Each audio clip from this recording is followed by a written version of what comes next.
Sasa iko maneno inafanyika hapa. Serikali imeenda ikaona kwamba tunaenda kushinda hii viti yote, imekuja ikapatia mmoja wetu pesa kwa jina George Natembeya, gavana.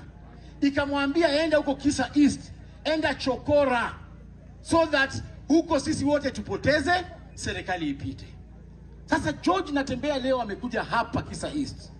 Ametoka kule Trans Nzoia, ati anakuja hapa anataka kutugonganisha sisi watu wa DCP na watu wa DAP.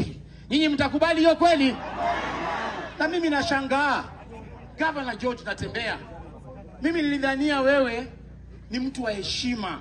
Wewe ulikuwanga askari ukakuwa gavana. Lakini nimegundua bado uko na ile akili ya askari.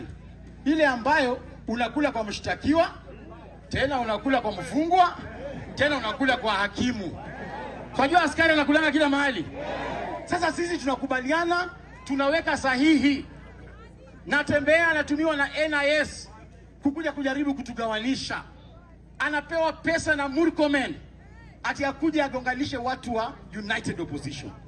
Juzi mumeona wakati anaona kwamba hapa Kisa East tunashinda na Malava tunashinda, tena akapewa pesa na Murkomen akaenda kule Nairobi kufanya maandamano ati anataka kutoa Eugene Wamalwa kwa kiti.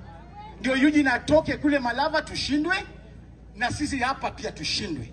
We want to tell George Natembeya, wacha kutumika na NIS kugawanisha United Opposition.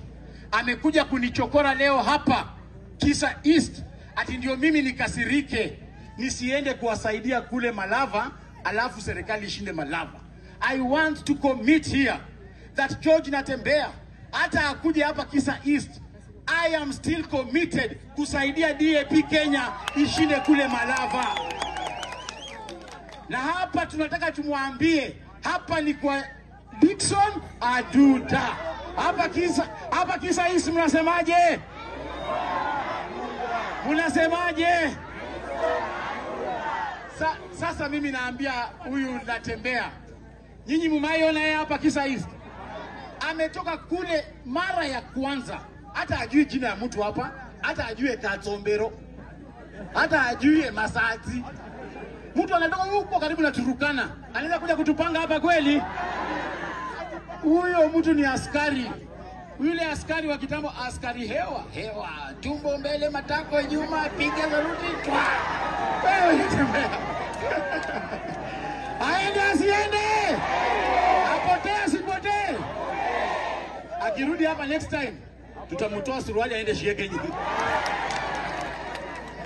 So mimi naomba tafadhali ignore huyo mtu. Huyo mtu ni polisi ya kawaida.